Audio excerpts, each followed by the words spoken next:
أستغفر الله العظيم أستغفر الله العظيم أستغفر الله العظيم. السلام عليكم ورحمة الله وبركاته. أعوذ بالله من الشيطان الرجيم. بسم الله الرحمن الرحيم. الحمد لله رب العالمين، نحمده ونستعينه ونستغفره ونعوذ بالله من شرور أنفسنا ومن سيئات أعمالنا. من يهده الله فلا مضل له ومن يضلل فلا هادي له. أشهد أن لا إله إلا الله وحده لا شريك له، وأشهد أن سيدنا محمدا عبده ورسوله. اللهم صل على سيدنا محمد وعلى آله وصحبه ومن تبعهم بإحسان إلى يوم الدين. سبحانك لا علم لنا إلا ما علمتنا إنك أنت العليم الحكيم. رب اشرح لي صدري ويسر لي أمري واحلل عقدة من لساني يفقه قولي ولا حول ولا قوة إلا بالله العلي العظيم. أما بعد. قال الله تعالى في كتابه الكريم: أعوذ بالله من الشيطان الرجيم. إنما المؤمنون الذين إذا ذكر الله وجلت قلوبهم وإذا تليت عليهم آياته زادتهم إيمانا وعلى ربهم يتوكلون. صدق الله العظيم. Alhamdulillah, syukur kita kepada Allah Subhanahu wa taala kerana dengan izin dan limpah kurnia-Nya pada pagi yang penuh barakah ini dapat kita bersama-sama mengadakan kuliah duha secara online ataupun secara maya yang dianjurkan oleh Masjid Abdullah bin Zubair. Alhamdulillah, dalam keadaan macam mana sekalipun keadaan kita sibuk dengan kerja, dengan perniagaan, dengan urusan-urusan lain dan seumpamanya, maka kita masih lagi juga boleh hadir untuk berada bersama-sama dalam satu majlis ilmu, walaupun secara maya, walaupun secara online. Itu pilihan daripada Allah Subhanahu wa taala untuk kita mendengar ilmu-ilmu yang berkaitan dengan agama kita, kerana itu adalah tanda Allah Subhanahu wa taala nak menjadikan kita sebagai orang yang baik. Sebab apa? Sebab Nabi sallallahu alaihi wasallam menyebutkan bahawa may yuridillahu bihi khairan yufaqihu fid din. Siapa-siapa yang Allah Subhanahu wa taala inginkan seseorang itu menjadi baik, maka Allah akan fahamkan dia, faqihkan dia dengan agama. Jadi alhamdulillah, pilihan Allah Subhanahu wa taala pilih kita hari ini. Saya kira dalam masa yang singkat ini kita berkongsi ilmu, kita bersama-sama mendengar ilmu, itu juga satu manfaat buat kita. Kerana orang yang beriman itu dia sangat memerlukan ilmu, sangat dahagakan ilmu, sebagaimana yang Allah Subhanahu wa taala sebutkan, wadzakir fa inna dzikra tanfa'ul mu'minin. Berilah peringatan kerana peringatan itu sangat bermanfaat bagi orang-orang yang beriman. Jadi sebab tu kita nak agar kita semua berada dalam keadaan diberkati dan dirahmati oleh Allah Subhanahu wa taala. Sebab tu kita cari majlis-majlis ilmu walaupun secara online pun tak mengapa, sebab mungkin sekarang ini dan saat ini agak sukar dan payah untuk kita nak keluar ke sana ke sini untuk majlis ilmu atas alasan-alasan yang munasabah, seperti dikhawatiri bimbang kesihatan yang boleh memudaratkan dan seumpamanya. Maka kita ada lagi perkara yang lain ataupun alat yang lain untuk kita boleh gunakan untuk mencari ilmu, seperti mana pagi ini kita gunakan Facebook untuk kita sama-sama mendengar ilmu, insya-Allah. Jadi terima kasih saya ucapkan kepada penganjur kita Masjid Abdullah bin Zubair. Mudah-mudahan Allah Subhanahu wa taala memberkati kita semua. Dan terima kasih juga kepada sahabat-sahabat kita yang menonton pagi ini, walaupun tak berapa ramai, tak apa, tidak menjadi masalah, asalkan kita masih dapat teruskan majlis ilmu ini untuk kita sebar-sebarkan kepada masyarakat ataupun kepada sahabat-sahabat kita yang lain. Terima kasih banyak kepada Aisyah Karim, terima kasih banyak kepada Nurul Hida Maksum yang memberikan salam. Waalaikumsalam warahmatullahi wabarakatuh. Terima kasih juga yang share, yang like, yang komen, dan mungkin boleh share lagi untuk sama-sama kita mendapatkan manfaat daripada apa yang kita pelajari pada pagi ini, insya-Allah. Jadi insya-Allah pagi ini jemputan daripada Masjid Abdullah bin Zubair ini, saya nak membawakan satu tajuk yang berkaitan dengan sifat orang yang beriman ataupun ciri orang yang beriman. Dan di awal mukadimah tadi saya dah bacakan satu ayat. Kata Nurul Hida, sekarang sibuk menolong untuk mangsa banjir Ustaz. Ya, betul. Sekarang ni memang sibuk semua orang sibuk memberikan pertolongan, bantuan kepada sahabat-sahabat kita yang di dalam kesusahan, ujian kan. Allah Subhanahu Wa Taala berikan ujian, musibah dengan banjirnya, kemudian terbakar pula rumah, kita cerita kan yang kita dengarkan berita-berita baru-baru ni. Jadi itulah antara yang kita lakukan ketika mana sahabat-sahabat dan saudara-saudara kita sibuk dalam keadaan memberikan bantuan, dan juga sahabat-sahabat kita yang dalam keadaan kesusahan. Jadi kitalah sesama Islam, sesama orang yang beriman, tolong menolong di antara satu sama lain. Tak apalah, semoga Allah Subhanahu Wa Taala memberikan rahmat kepada orang yang diberikan ujian, ataupun orang yang diberikan ujian oleh Allah Subhanahu Wa Taala, dan juga orang yang memberikan bantuan kepada orang yang diberikan ujian oleh Allah Subhanahu Wa Taala. Maknanya seluruh yang berkaitan, yang diberikan ujian maupun orang yang memberikan bantuan, semuanya dirahmati oleh Allah, semuanya dalam keadaan diberkati oleh Allah, semuanya dalam keadaan ikhlas, semuanya dalam keadaan tabah dan sabar, agar semua yang Allah Subhanahu Wa Taala berikan itu diberikan pahala, kerana tidak ada ganjaran yang lain bagi orang yang as-sabirun, iaitu orang yang bersabar, melainkan syurga Allah Subhanahu Wa Taala. Innama yuwaffas sabiruna ajrahum bighairi hisab. Hanya sahaja orang-orang yang sabar ini Allah Subhanahu Wa Taala menyempurnakan bagi mereka ganjaran ataupun pahala yang tidak terhitung. Maknanya tidak terhitung ni maknanya pahala yang tak boleh dikira. Maknanya memang syurgalah untuk dia bagi orang yang bersabar kan. Jadi siapa pun kita yang ditimpa ujian ataupun kita yang memberikan bantuan, macam mana keadaan sekalipun, kita bersabar, dan insya-Allah dengan sabar itu Allah berikan pahala, dan dengan kehilangan yang Allah Subhanahu Wa Taala berikan kepada kita, Allah gantikan dengan kebaikan yang lebih baik daripada itu, insya-Allah. Terima kasih banyak kepada semua sahabat-sahabat kita yang baru masuk. Ummu, terima kasih banyak. Waalaikumsalam warahmatullahi. Inspirasi hati, waalaikumsalam warahmatullahi. Dan semua sahabat-sahabat kita yang lain, terima kasih banyak, dan share semua. Subhanallah, semoga Allah memberkati kita semua, insya-Allah. Baik, pagi ni insya-Allah kita nak ceritakan sikit berkaitan dengan siapa dia orang yang beriman tu. Sebab banyak ciri-ciri orang beriman ni, banyak kalau kita tengok dalam surah Al-Baqarah yang mula-mula tu pun itu adalah ciri-ciri orang yang beriman. Tapi hari ni terima kasih banyak Azwan baru masuk. Terima kasih banyak. Assalamualaikum Ustaz dan sahabat kuliah. Waalaikumsalam warahmatullahi. Terima kasih banyak semua yang hadir pada pagi ini. Mudah-mudahan Allah Subhanahu Wa Taala berkati kita semua, insya-Allah. Moga-moga kita dapat meriahkan lagi kuliah kita pagi ini, insya-Allah, untuk dapat manfaat kita bersama, insya-Allah. Baik. Jadi pada awal mukadimah tadi saya ada bacakan surah Al-Anfal ayat yang kedua. Ayat ini juga antara ciri-ciri orang yang beriman yang Allah Subhanahu Wa Taala sebutkan dalam Quran. Sebab dalam Quran cukup banyak tanda-tanda dan ciri-ciri ataupun sifat-sifat orang yang beriman dalam Quran cukup banyak. Tetapi apa yang kita nak ceritakan pada pagi ini adalah dalam berkaitan dalam surah Al-Anfal, bermula daripada ayat kedua. Tak apa, nanti kita akan cerita ayat pertama dia cerita apa. Okey, baik. Ayat yang kedua ni Allah Subhanahu Wa Taala menyebutkan kepada kita, innamal mu'minuna allazina idza dzukirallahu wajilat qulubuhum wa idza tuliyat alaihim ayatuhu zadatuhum imana wa ala rabbihim yatawakkalun.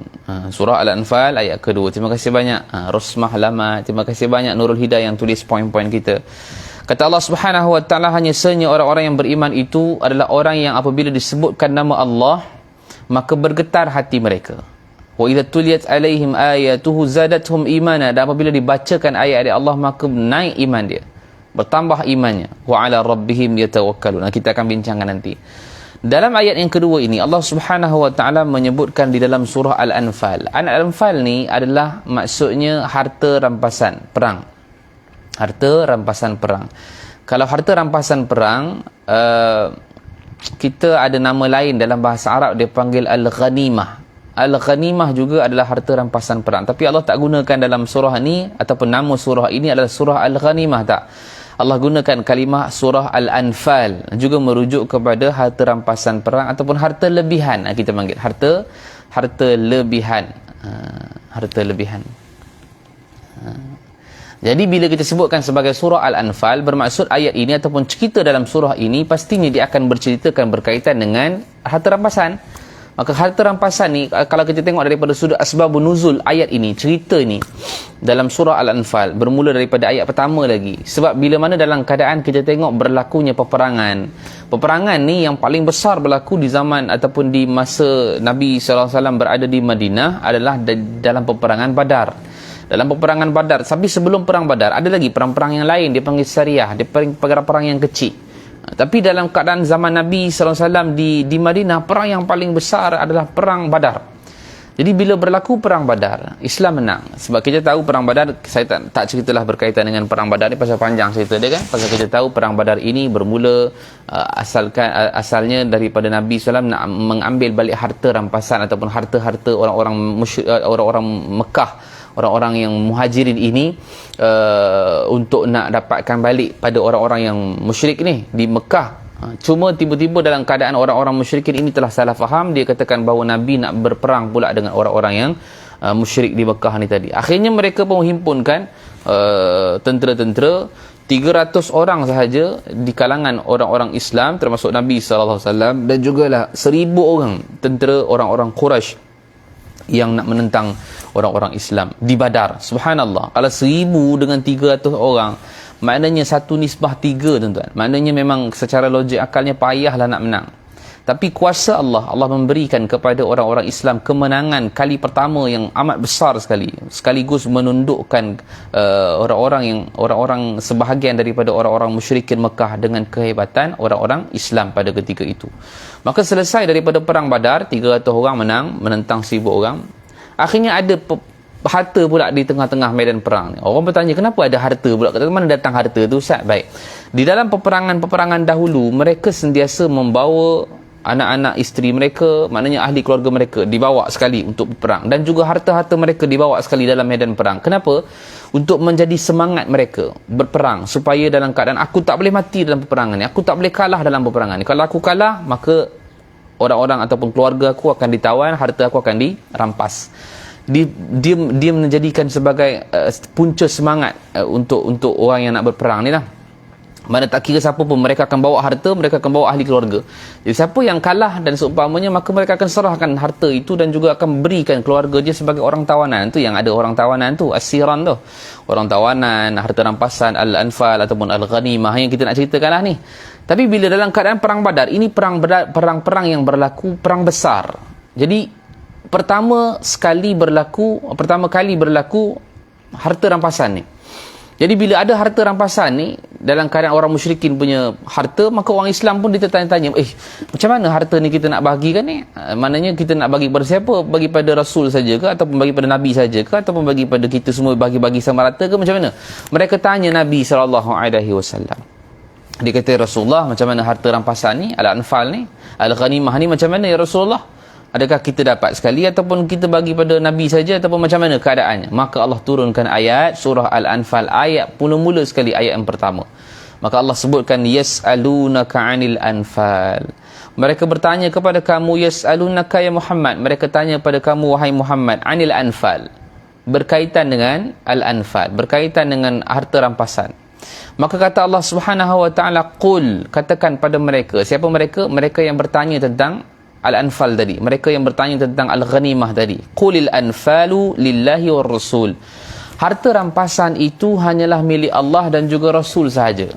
Maknanya telah jawab persoalan daripada orang-orang yang bertanya kepada Rasulullah tentang al-anfal ni. Mana orang-orang yang tanya kepada Rasulullah, al-anfal ni macam mana? Bagaimana keadaan harta rampasan ni? Siapa punya? Dibahagikan sama rata ke macam mana? Maka Allah kata, al-anfal ini, harta rampasan ini adalah milik Allah dan juga Rasulnya saja. Walaupun begitu, perbahasan daripada al-anfal ini ataupun harta rampasan ini ada dalam hadis Nabi SAW. Cuma perbahasannya panjanglah, saya tak berniat nak ceritakan berkaitan dengan itu. Cuma Nabi SAW dan keluarganya hanya mendapat 1/5 sahaja daripada harta rampasan. Selebihnya juga dibahagikan kepada orang-orang yang berperang, orang Islam dan seumpamanya. Jadi bila dapat ayat ini, maka orang-orang Islam yang beriman tahu. Sebab kita kena tahu, di zaman Rasulullah di Madinah ada orang Islam dan ada orang munafik. Jadi orang munafik ni bab harta memang sangat-sangat teruja. Maknanya mereka nak harta ni, orang munafik ni. Orang Islam tak ada masalah pun, Muslim ni kan. Bila Allah kata A lah, bila Allah kata B lah, maknanya Allah kata itu milik Allah dan Rasul, itu milik Allah dan Rasul lah. Mereka tak ada pun kata, kenapalah Allah dapat, Rasulullah dapat, kenapa kita tak dapat? Dia tak ada argument, tidak ada bantahan, tak ada. Jadi dalam keadaan mereka terima je apa yang diputuskan oleh Allah Subhanahu wa taala. Sebab itu kata Allah Subhanahu wa taala, qulil anfalu lillahi war rasul, katakanlah wahai Muhammad kepada orang yang bertanya tu, al anfal ini, harta rampasan ini milik Allah dan Rasul. Allah sambung lagi kata Allah, fattaqullaha, ini yang paling utama, maka bertakwalah kamu kepada Allah. Maknanya jangan fikirkan, orang yang beriman ni jangan fikir pasal harta. Orang yang beriman ni jangan fikir pasal harta rampasan, pasal dapat ke tidak harta dunia, tak perlu. Sebab yang paling pentingnya kata Allah Subhanahu wa taala, maka kamu bertakwa kepada Allah. Wa aslihu zata bainikum, dan perbaiki dan perelokkan hubungan di antara kamu. Itu je paling utama. Yang mana Allah Subhanahu wa taala suruh orang-orang yang beriman pada saat itu benar-benar beriman, yakni sahabat Nabi SAW yang bertanya pasal harta. Memang orang beriman pun tanya juga pasal harta ni macam mana nak buat, macam mana tinggal je ke, ataupun nak bawa balik ke, dibahagikan ke. Maka Allah bagi jawapan, harta rampasan ini untuk Allah dan Rasul. Yang harta ni seolah-olahnya Allah kata jangan kau hiraukanlah bab harta ni. Yang paling utama adalah kau bertakwa pada Allah dan perbaiki pula hubungan di antara kamu orang-orang Islam. Itu je yang disarankan oleh Allah Subhanahu wa taala. Maksudnya dalam keadaan yang jangan kita fikirkan sangat berkaitan dengan harta tu. Sebab yang ni kita nak berkaitan dengan kita juga, kita nak kaitkan dengan zaman kita juga kan. Kadang-kadang kita katakan bahawa ialah harta kita tak dapat harta. Tapi Allah sebut dalam ayat ni seolah-olahnya harta tu tolak tepi pun tak apa. Sebab kau yang paling utama adalah bertakwa pada Allah. Bila kau bertakwa pada Allah, maka Allah bagi jalan keluar, Allah bagi rezeki pada engkau yang tak disangka-sangka. Mana? Sebab fattaqullah, kata Allah, maka bertakwalah kamu pada Allah. Sebab apa? Sebab Allah sebut dalam surah At-Talaq, wa may yattaqillaha yaj'al lahu makhraja. Siapa yang bertakwa pada Allah, maka Allah akan tunjukkan jalan keluar bagi dia. Wa yarzuqhu min haitsu la yahtasib. Ni point dia. Dan Allah berikan rezeki kepada dia, rezeki yang tak disangka-sangka. Point dia hanyalah takwa saja. Sebab tu Allah kata bertakwa aja pada Allah. Bab harta kau jangan risau. Bab harta, surah At-Talaq ayat yang kedua, bermula pada ayat yang kedua, dia panggil sebagai ayat 1000 dinar, kita panggil kan, wa may yattaqillaha yaj'al lahu makhraja wa yarzuqhu min haitsu la yahtasib. Itu ayat 1000 dinar sampai habislah. Tapi dia duduk dalam surah At-Talaq pada ayat yang kedua dan ketiga. Jadi dalam keadaan kita tahu bahawa Allah perintahkan untuk bertakwa pada Allah, sebab nak bezakan waktu ni, kita terpaksa bezakan di antara orang yang beriman dengan orang yang munafik. Sebab orang munafik dia takkan peduli bab ni. Orang munafik dia takkan peduli bab ni. Dia akan fikir bab harta saja. Bab takwa dia akan tolak tepi. Tapi orang yang beriman, bab harta dia akan tolak tepi. Dia akan fikir bab bertakwa. Sebab itu Allah sambung di ujungnya, wa ati'ullaha wa rasulahu, dan taatlah kamu pada Allah dan taatlah kamu kepada Rasulnya, in kuntum mu'minin, sekiranya kamu adalah orang yang beriman. Subhanallah. Ni baru kita nak masuk poin kita, tajuk kita. Sekiranya kamu benar-benar beriman, maka kamu kena taat pada Allah dan Rasul. Maka tak perlu lagi fikir dah berkaitan dengan Al-Anfal ni, harta rampasan ni. Kalau kita nak kaitkan pada zaman kita hari ni, tak perlu fikirlah pasal harta tu banyak ataupun sikit. Yang paling utama adalah takwa tu yang lebih utama. Sebab yang kita nak bawa balik besok di hadapan Allah ialah wa tazawwadu fa inna khairaz zadi taqwa. Berbekallah kamu kerana sebaik-baik bekalan itu adalah bekalan takwa. Maknanya dalam keadaan kita nak kena bawa di hadapan Allah takwa. Harta tak bawa, tak bawa. Rumah tak bawa, tak bawa. Kereta tak bawa. Duit RM1 pun tak bawa. Sebab yang kita bawa adalah takwa kita kepada Allah Subhanahu wa taala. Itu saja. Jadi dalam ayat ni kita seolah-olahnya tempelak pada kita juga bagi umat Nabi Muhammad SAW yang jauh, walaupun tidak ada harta rampasan, tapi dia berkaitan dengan harta, menunjukkan bahawa harta tak ada apa sangat pun. Kalau dapat, alhamdulillah. Tapi kalau yang paling utama yang Allah nak sebutkan dalam ayat pertama ni adalah yang paling utama kau bertakwa saja pada Allah, kemudian Allah akan bagi rezeki. Banyak ke sikit itu telah ditentukan oleh Allah, tapi usaha. Dan banyak ataupun sikit, orang yang bertakwa dia akan rasa qanaah. Qanaah ni maksudnya rasa cukup dengan apa yang Allah Subhanahu wa taala berikan kepada kita. Cukuplah, itu saja. Dan sebab itu hujungnya kata Allah, in kuntum mu'minin, kamu taat pada Allah dan Rasul, yang mana disebutkan tadi. Jangan fikir pasal harta, tapi fikir pasal takwa dan perbaiki hubungan kamu. Kalau kamu benar-benar bertakwa pada Allah ataupun kamu taat pada Allah dan Rasul, kamu beriman pada Allah dan Rasul, maka kamu akan taat pada Allah dan Rasul. Maka masuklah pada ayat kedua yang kita nak bincang pada pagi ini. Siapa dia orang-orang yang bertakwa itu, ataupun siapa dia orang-orang yang beriman itu, ciri dia. Sebab disebutkan ciri di sini, sebab waktu ni baru 2 tahun Nabi SAW dan sahabat-sahabat Muhajirin berhijrah ke Madinah. Maka waktu ni tak nampak lagi mana munafik, mana munafik, mana sahabat Nabi, mana munafik, mana mukmin, tak nampak lagi. Tapi bila Allah Subhanahu Wa Taala dah spesifikkan, orang yang beriman dia macam ni. Orang yang munafik dia macam ni. Dia ada. Orang munafik kan ada, Allah Subhanahu Wa Taala sebutkan, wa minan nasi may yaqulu amanna billahi wa bil yaumil akhir wa ma hum bimumin, kata Allah kan. Ada orang di antara sebahagian manusia yang berkata beriman pada Allah dan hari akhirat, padahal mereka tidak beriman kepada Allah. Itu antara ciri-ciri orang yang munafik, kan? Antara lain kata Allah Subhanahu Wa Taala, wa idza qamu ila salah qamu kusala. Ni semua orang munafik lah. Bila mereka nak bangkit untuk bangun untuk solat, mereka bangun dalam keadaan kusala, malas. Ni semua orang yang munafik. Tapi yang ni kira macam baru lagi lah, nak mengkhususkan siapa dia orang beriman. Sebab tadi Allah katakan, kalau benar-benarlah kamu orang beriman, pasti kamu akan taat pada Allah dan Rasul dengan apa yang Allah perintahkan tadi. Jadi siapa dia orang beriman tu, Allah nak spesifikkan. Maka Allah sebut dalam ayat yang kedua, innamal mu'minuna alladhina idza dzukirallahu wajilat qulubuhum. Innama ni dia lebih tinggi lagi daripada inna. Innama lebih tinggi lagi daripada inna. Inna ni sesungguhnya maknanya sesungguhnya pun tu dah taukid dah kuat dah. Lagi innama maknanya lebih kuat lagi, maknanya benar-benarlah. Maknanya gitu kalau kita bahasa Melayu kita kan, benar-benarlah al-mu'minuna, orang-orang yang beriman itu. Orang beriman tadi kan kita sebutkan tadi, siapa dia orang beriman ini? Alladzina idza dzukirallahu wajilat qulubuhum. Apabila dibacakan apabila disebutkan nama Allah, idza dzukirallahu wajilat qulubuhum, maka bergetar hati dia. Baik, saya nak fokus kepada ayat ni sekejap. Sebab kita kena tahu bahawa bila mana kita katakan bahawa disebutkan nama Allah, maka bergetar hatinya. Itulah benar-benar orang yang beriman, pure beriman. Maknanya memang benar-benar dia ini adalah orang yang sangat beriman. Sebab bila sebut nama Allah, hati mereka bergetar. Wajilat qulubuhum. Wajilat ini diambil daripada kalimah ataupun perkataan wajila ataupun waw jim lam. Wajila. Wajila ni maksudnya takutlah, ketakutan. Kita katakan sebagai kengerian, tapi takutlah, sangat-sangat takut. Tapi bila kita katakan sebagai wajilat ataupun wajila, dia lebih tinggi daripada khafa yakhufu. Khafa ni pun takut juga, al-khauf kan. Khauf ni takut juga, khafa yakhufu, takut. Tapi takut tu takut biasa. Tapi bila sebut wajilat, dia takut, dia melampaui sangat takut dia tu. Sampai takutnya ini boleh meremang bulu roma. Itu yang dikatakan wajilat qulubuhum tu, bergetar hatinya.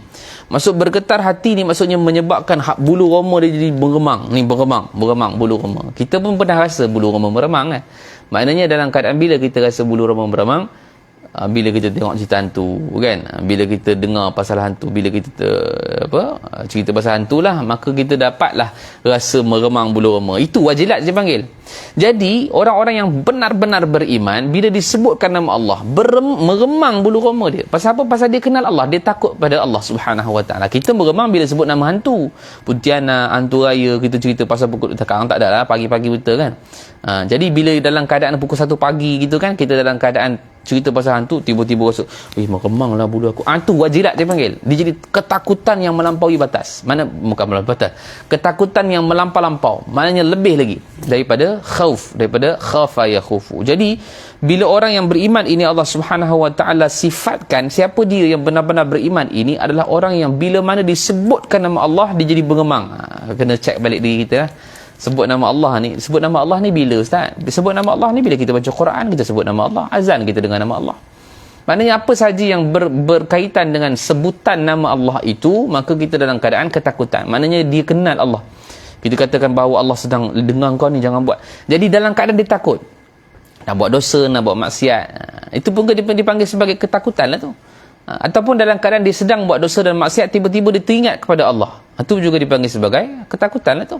Sebab dalam surah Ali Imran juga Allah Subhanahu Wa Taala sebutkan dalam ayat ke-135, walladhi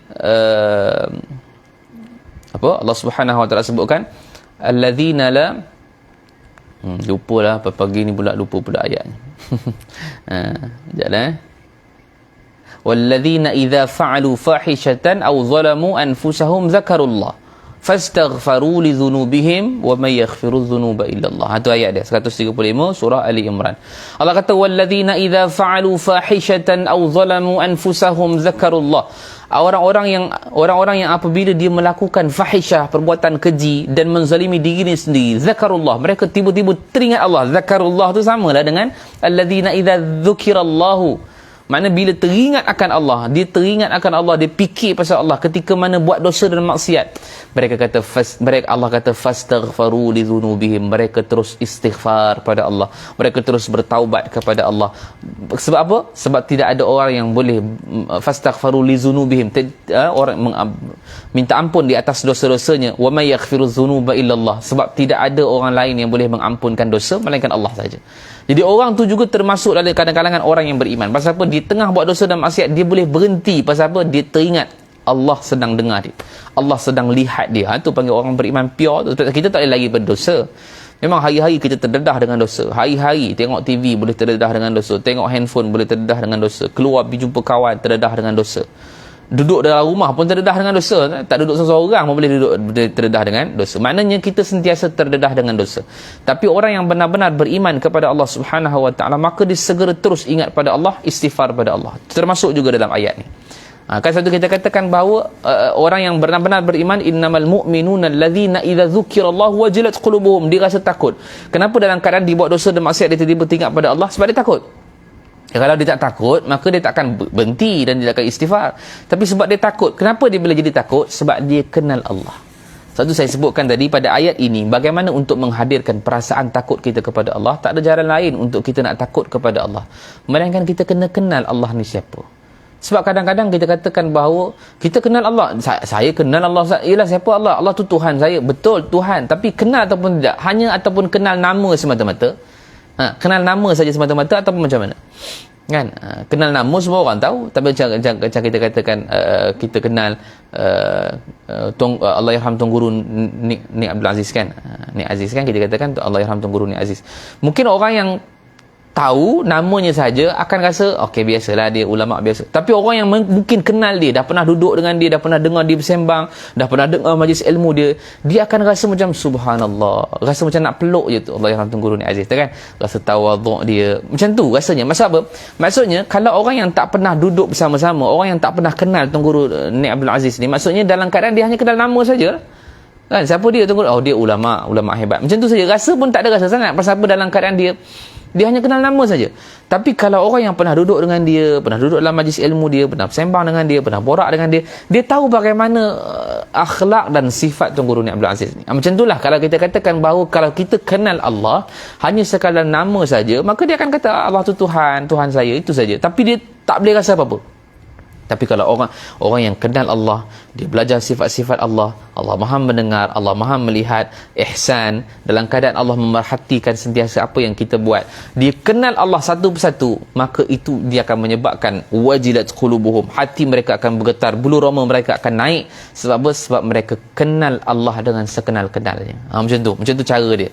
Tapi kadang Ustaz, Allah susahlah Ustaz nak hadirkan diri sebagai orang yang takut pada Allah. Syekh Abdul Qadir Al-Mandili dia ada sebutkan, kalau tak mampu untuk kita nak menghadirkan ketakutan kita kepada Allah, maka yang keduanya boleh kita duduk bersama orang-orang yang dah takut pada Allah. Maknanya kita berdampinglah dengan ulama-ulama, berdampinglah dengan orang-orang yang memang takut pada Allah. Sebab orang-orang yang takut ini adalah orang yang ada ilmu lah. Innama yakhshallaha min ibadihil ulama. Dan kata Allah Subhanahu Wa Taala, hanya sahaja orang-orang yang takut kepada Allah ini adalah orang yang ada ilmu, ulama. Mana orang yang ada ilmu, ulama-ulama ni memang dia dah tahu dah macam mana cara nak takut kepada Allah. Maknanya dia dalam keadaan berhati-hati, tak nak buat dosa maksiat. Pasal apa? Dia takut pada Allah. Takut Allah Subhanahu Wa Taala akan azab dia. Tuan-tuan, saya cerita ni adalah ini ciri orang beriman pure ni, benar-benar beriman. Innamal mu'minuna tu adalah benar-benar beriman. Tapi iman kita kan naik turun.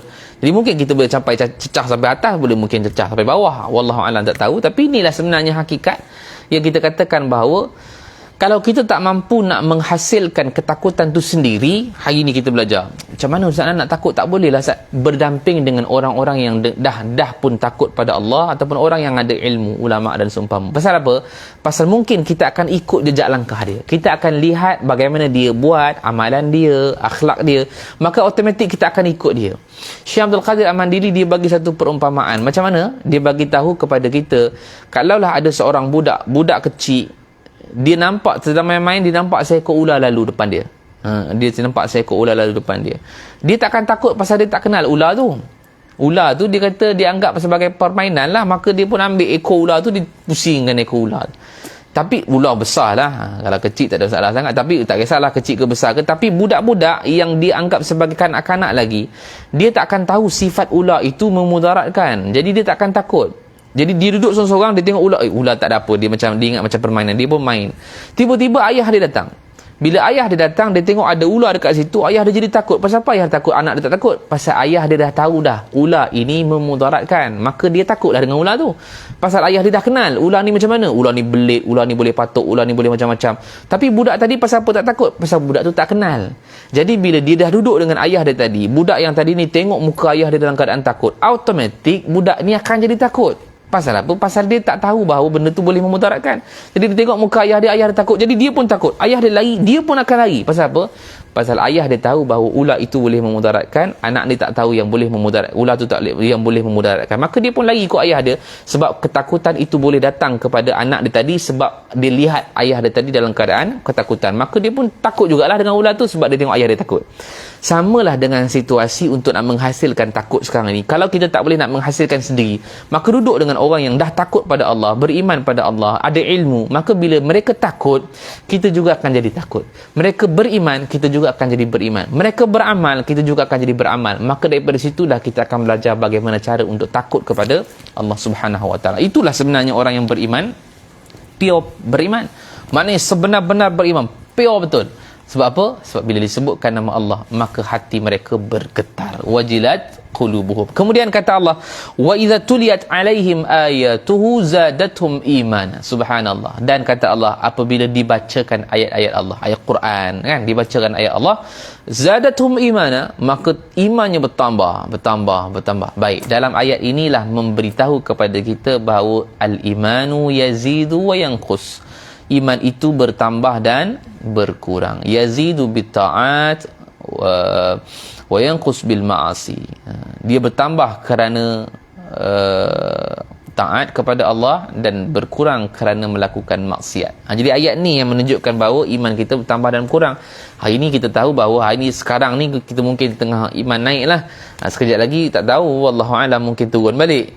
Nanti malam kan kita dengar kuliah lagi naik balik. Besok pula turun balik, lusa naik balik. Jadi dia akan naik dan turun, dan kita tak tahu saat bila kita mati. Bila mati naik ataupun turun, wallahualam. Dan sebab tu kita nak kena jaga iman kita ni supaya naik. Biar dalam keadaan tengah naik tu memuncak, kita mati. Macam tu kita nak.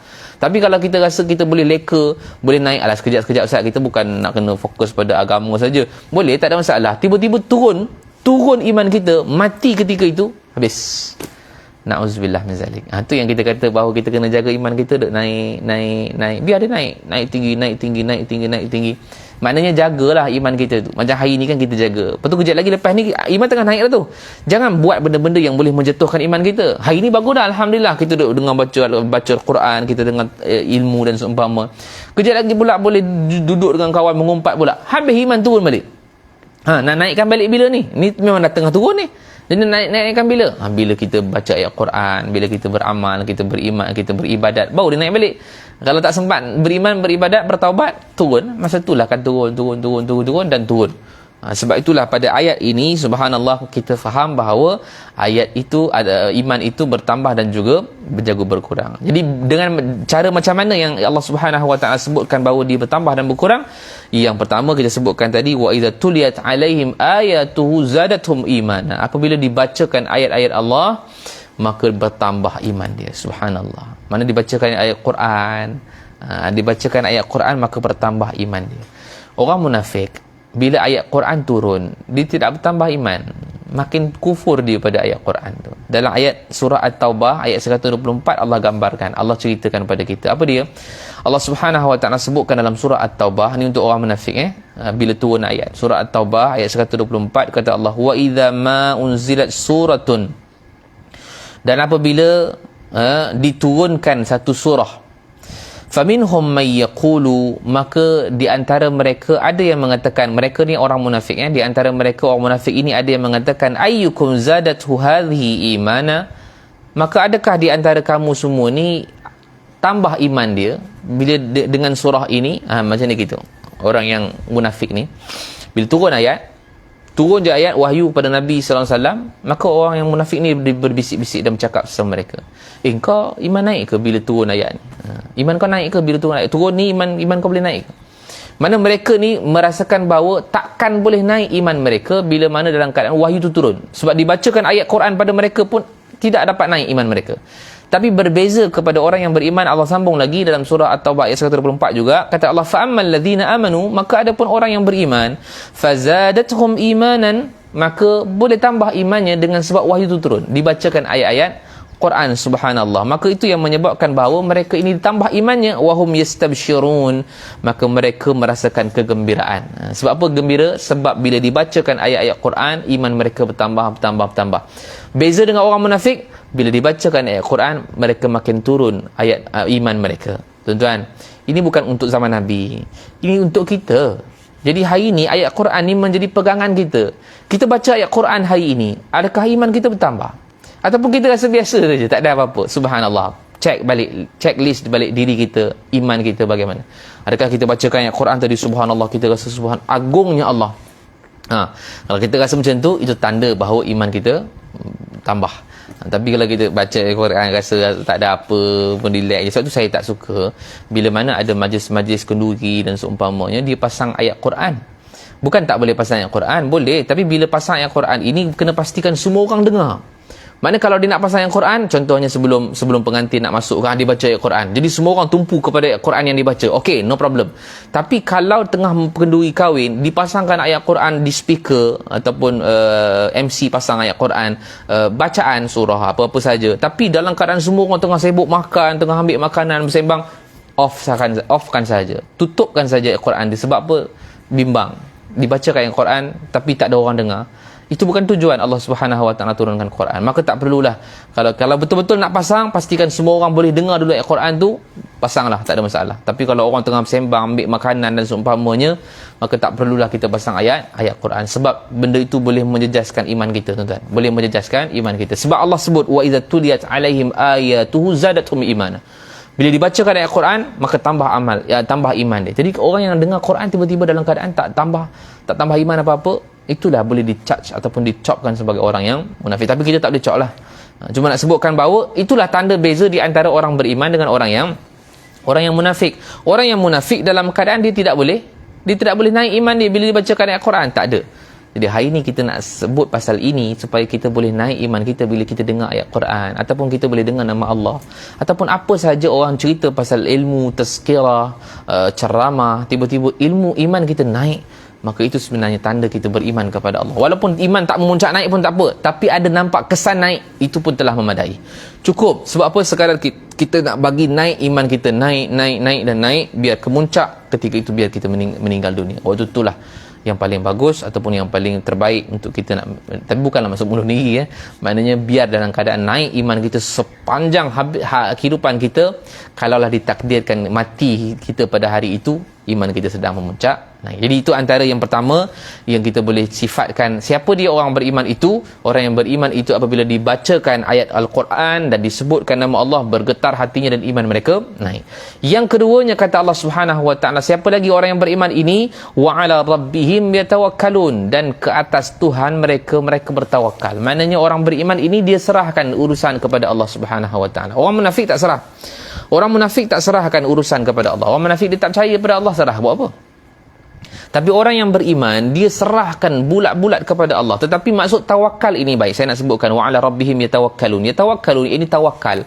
Maksud tawakal ini memang menyerahkan sesuatu urusan itu kepada Allah. Tetapi menyerahkan sesuatu urusan itu kepada Allah setelah berusaha. Itu maksud tawakal. Kalau serahkan saja pada Allah tanpa usaha, tak jadi. Itu yang menjadi perbahasan. Kadang-kadang kita ni salah faham berkaitan dengan tawakal. Kita serahkan pada Allah tapi tak ada usaha, tak jadi ya. Kan kadang-kadang kita katakan bahawa kita keluar rumah, kita sebut bismillahi tawakkaltu ala Allah, kan, dengan nama Allah aku bertawakal kepadanya. Kita keluar daripada rumah tapi sebut bismillahi tawakkaltu ala Allah, aku bertawakal kepada Allah, dengan nama Allah aku bertawakal kepada Allah. Tawakal pasal apa? Kita tanya dia, bertawakal pasal apa? Pasal tidak ada, biarlah tak ada mudarat apa-apa yang berlaku kepada saya dan seumpamanya lah. Tiba-tiba kita bawa kereta punya laju. Tapi kata tadi serah pada Allah, tawakal pada Allah, punya laju sampai 24 bawa. Macam itu kalau langgar tu, na'udzubillah min zalik, accident, subhanallah. Tapi tak ada usaha. Jadi macam mana keadaan yang kita katakan kita serahkan pada Allah? Kalau kata betul kita sebut bismillahi tawakkaltu Allah, dengan nama Allah aku bertawakal, maka bawalah perlahan-lahan. Itu maksud tawakal, serahkan pada Allah setelah usaha. Tapi ni serahkan pada Allah tapi bawa punya laju, itu bukan tawakal. Itu memang saja menempah maut. Samalah juga dengan orang yang dalam keadaan dia keluar daripada rumah, bismillahi tawakkaltu ala Allah. Kita tanya dia, pasal apa awak nak bertawakal pada Allah? Supaya tak nak bagi orang jahat, niat jahat pada saya, tak nak bagi orang rogol pada saya. Tapi pakaian yang dia keluar, pakaian yang mendedahkan aurat, supaya orang boleh menjolok mata tengok, itu bukan usaha. Itu bukan usaha. Dia memang tawakal pada Allah tapi tak ada usaha, sia-sia je lah. Jadi dalam keadaan kita katakan dia keluar rumah, bismillahi tawakkaltu ala Allah, tutup semua pakaian, aurat, supaya tak ada orang boleh pandang dia, dah usaha, alhamdulillah, maka serahkan pada Allah. Kalau kena juga, itu adalah takdir daripada Allah, redha. Jadi dalam keadaan kita nak sebutkan tawakal kepada Allah tapi tak usaha, maka itu bukan tawakal. Itu bukan tawakal. Sebab pernah datang sahabat Nabi kepada Nabi, dia tanya, Rasulullah, aku nak pergi solat di masjid, adakah aku letakkan unta aku tinggal macam tu saja dan aku solat, ataupun aku kena ikat dia dulu kemudian aku solat? Maka kata Nabi, iqilha, igal dia, kunci dia, wa tawakkal, kemudian kamu tawakal pada Allah, selesai. Itu je. Jadi itu sebabnya kita katakan bahawa kunci dulu baru bertawakal. Itu maksud Nabi. Ini bukan maksudnya letak unta kemudian masuk dalam masjid semayang tanpa kita kunci. Macam kita letak motor diletak di kedai runcit ke, nak beli makanan, nak beli barang ke, pakai parking, kunci dekat situ, kita pergi beli. Bukan saja kunci, memang dah start dah, tak matikan pun, start sekali memang dah dekat situ. Maknanya dia startkan sekali. Lepas tu dia pergi ke kedai, dia pun bismillahi tawakkaltu ala Allah, kemudian dia masuk dalam memang bagi bulat-bulat kepada pencuri itulah. Pencuri itu pun bawa, pasal apa, dah ada terang-terang mata dia, dah disuapkan terus dengan owner dia, kan. Jadi terus bawa. Itu bukan usaha. Itu bukan tawakal. Tawakal ni adalah kamu letak motor, kemudian kamu kunci, kemudian kamu lock dia, kemudian kamu masuk, bismillahi tawakkaltu ala Allah, selesailah. Kamu tawakal pada Allah, kemudian kamu masuk ke kedai beli, serahkan pada Allah. Kamu dah letak dah di luar, serahkan saja urusan tu pada Allah supaya Allah pelihara dia. Tapi hilang juga, itu maksudnya Allah takdirkan kepada kita ujian. Itu sajalah. Jadi itu maksud tawakal. Itulah maksud dia kata Allah wa ala rabbihim yatawakkalun, ke atas Tuhan mereka bertawakal. Jadi maksud tawakal pun kita dah tahu dah, maka itulah sebenarnya orang-orang yang bertawakal kepada Allah Subhanahu wa taala. Itu ciri dia. Itu ciri orang yang bertakwa atau orang yang bertawakal kepada Allah, ataupun orang yang beriman kepada Allah Subhanahu wa taala. Itu sebab kita katakan bahawa perkara ini sangat penting, kerana ini adalah menandakan kita orang beriman ataupun tidak. Baik, saya pergi cepat sikit. Yang ketiganya kata Allah, allazina yuqimunas salah. Ayat ketiga dalam surah Al-Anfal, Allah sambung lagi, siapa dia orang yang beriman ini, allazina yuqimunas salah, dan juga orang yang beriman ini adalah orang-orang yang mendirikan salat. Yuqimunas salah ini dia menegakkan solat, mendirikan solat. Aqama yuqimu, maknanya dia tegakkan solat. Menegakkan solat ni bukan maksudnya dia solat saja semata-mata, tak. Dia solat, dia jaga dia punya syarat sahnya, dia jaga dia punya syarat wajibnya, dia jaga dia punya khusyuknya, dia jaga dia punya masa solatnya, dia jaga dia punya sunat-sunatnya. Makna itu dipanggil sebagai yuqimunas salah. Jadi orang yang pertama, saya ulang balik, yang pertama tadi adalah orang yang bila bacakan ayat Allah dengan nama Allah, hati mereka bergetar. Itu orang beriman. Yang kedua, dia bertawakal kepada Allah. Yang ketiga adalah orang yang mendirikan solat, maksud dia menjaga hak-hak solat tadi. Itu maksud orang yang mendirikan solat. Kadang-kadang kita solat juga, ustaz, memang solat tapi pukul apa solat? Lewat. Solat memang solat tapi khusyuk? Tak khusyuk. Memang solat tapi sunat-sunat tak buat. Yuqimu, tapi sah solat je, sah. Tapi yuqimuna salah, orang yang benar-benar beriman, dia akan naik dia punya hak-hak ataupun hak solat tu dia akan tambah lagi. Sebab kita sebutkan tadi kan bahawa orang yang munafik dia solat juga, tapi dia punya hak tak jaga. Wa idza qamu ila salah, Allah sebutkan wa idza qamu ila salah, apabila mereka nak bangun untuk solat, qamu kusala, mereka bangun dalam keadaan malas yang amat sangat. Nak angkat tangan pun Allahu akbar, malas gitu kan. Nak baca bismillahirrahmanirrahim, alhamdulillah, baca pun tak tahu apa je baca dia pun duduk ujung belakang-belakang sekali tu kan, orang yang munafik. Itu sifat solat orang munafik lah. Tapi sifat solat orang yang beriman, Allah kata allazina yuqimunas solah, mereka menunaikan solat, mendirikan solat, iaitu menjaga hak-hak solat ni, khusyuknya, sunatnya, fardunya, sahnya, wajibnya, semua waktu solatnya semua dijaga, maka itu juga dipanggil sebagai orang yang pure, benar-benar beriman. 3. Yang keempat kata Allah, wa mimma razaqnahum yunfiqun, dan daripada apa yang kami infak ataupun daripada apa yang kami rezekikan kepada mereka, mereka menginfakkan harta. Dalam ayat ni, ayat ketiga ni, Allah kaitkan kepada kita dua, hablum minallah wa hablum minan nas. Alladzina yuqimuna salah, iaitulah orang yang mendirikan solat, itu jaga hubungan dengan Allah. Wa mimma razaqnahum yunfiqun, iaitu menginfakkan harta, ialah menjaga hubungan dengan manusia. Jadi dua-dua ni ada, subhanallah. Sebab tu dia digelarkan sebagai orang beriman, pasal dia dah jaga dua hak ni. Kalau orang yang jaga satu hak saja, Allah saja dia jaga, tapi manusia dia tak jaga, tak jadi orang beriman. Jaga hak, betul-betul jaga hak Allah, semayang, puasa, tapi dengan manusia tak jaga, bergaduh, mengumpat, menipu, semua ada. Jadi tak jadi. Ada orang jaga pula dengan hubungan dengan manusia, bagus, dengan manusia, bagi harta, infak, apa lagi, jaga hubungan dengan mak ayah, bagus. Tapi solat pula tak ada, dengan Allah pula tak jaga, tak jadi juga orang beriman. Orang beriman pastinya dia akan kedua-duanya sekali, iaitulah dijaga hak Allah, dijaga hak manusia. Dan yang ayat yang keempat, yang terakhir, ini point dia last sekali, Allah taukidkan kembali, atau mana Allah tegaskan sekali lagi. Allah dipanggil dalam surah tafsir dipanggil sebagai al-tikrar, pengulangan. Apa Allah sebut dalam ayat keempat? Allah kata ulaika humul mu'minuna haqqan. Sekali lagi Allah kata, siapa dia? Mereka itulah orang-orang yang mereka ini beriman sebenar-benarnya. Humul mu'minuna haqqan, maknanya mereka sebenar-benar beriman. Maknanya Allah ulang balik sekali lagi pada awal yang tadi, ayat kedua tadi kan, Allah kata innamal mu'minuna, hanya senya orang yang benar-benar beriman itu. Pertama sekali Allah sebut dah. Ayat keempat Allah sebut sekali lagi ulaika humul mu'minuna haqqan, mereka itulah sebenarnya benar-benar beriman kepada Allah Subhanahu. Dua kali tikrar dipanggil. Maknanya kalau dua kali itu maksudnya penegasan, taukid, maknanya benar-benarlah mereka ini orang yang beriman, pure beriman. Siapa dia?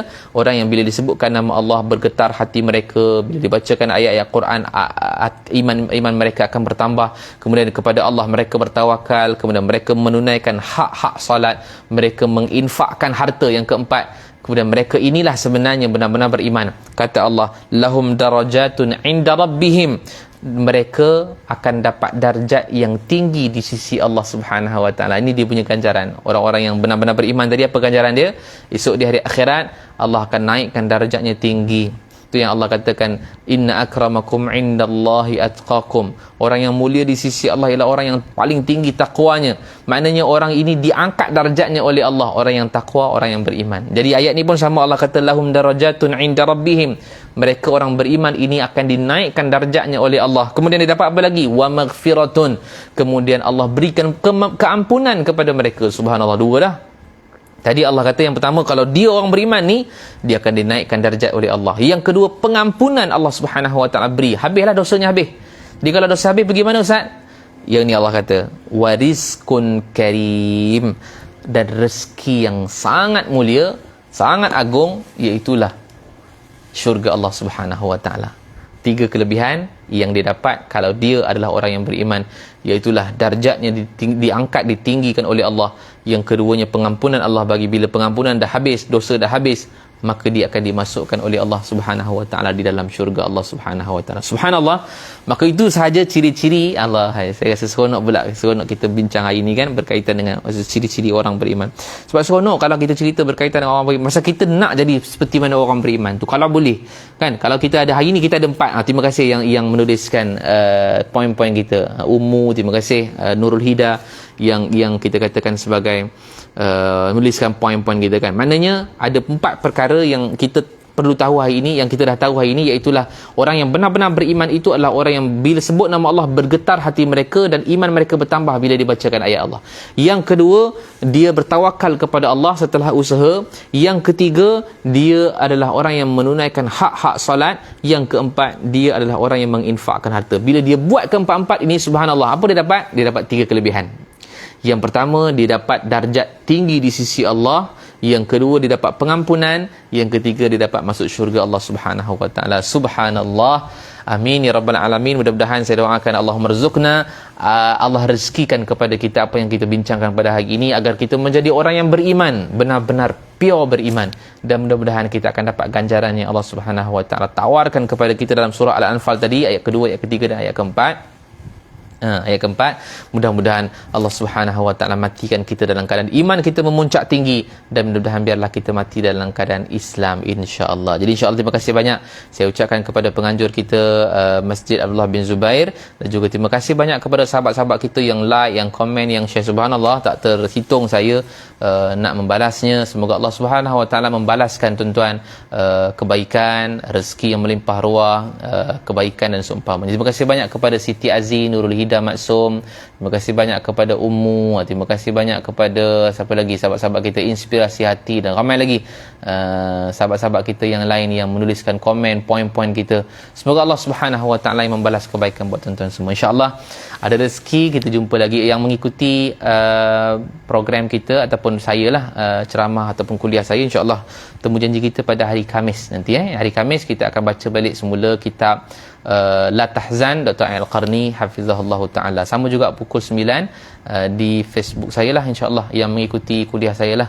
Insya-Allah kita jumpa hari Khamis. Terima kasih semua yang follow.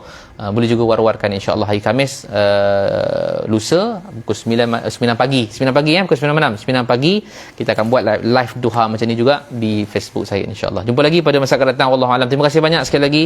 Semoga Allah memberkati kita semua. Qul qouli hadza wa astaghfirullahal azim li wa lakum. Assalamualaikum warahmatullahi wabarakatuh. A'udzubillahi minasyaitonir rajim. Bismillahirrahmanirrahim. Alhamdulillahirabbil alamin wassalatu wassalamu ala asyrafil anbiya'il mursalin wa ala alihi washabbihi ajma'in. Ya Allah Rahmanir Rahim, kami menadah tangan mohon kepadamu ya Allah. Ampunkanlah segala dosa kami, dosa kedua ibu bapa kami, dosa pasangan dan anak-anak kami, dosa kaum kerabat kami, dosa kaum muslimin dan muslimat sekalian ya Allah. Ya Allah, matikan kami dengan mati yang baik, jangan matikan kami dengan mati yang tidak baik. Kurniakan kematian buat kami dengan kalimah la ilaha illallah wa sallallahu ala sayyidina Muhammad wa ala alihi wa sahbihi wa sallam. Walhamdulillahi rabbil alamin. Taqabbalallahu minkum minna wa minkum taqabbal ya karim. Jazakumullah khairan. Assalamualaikum warahmatullahi wabarakatuh.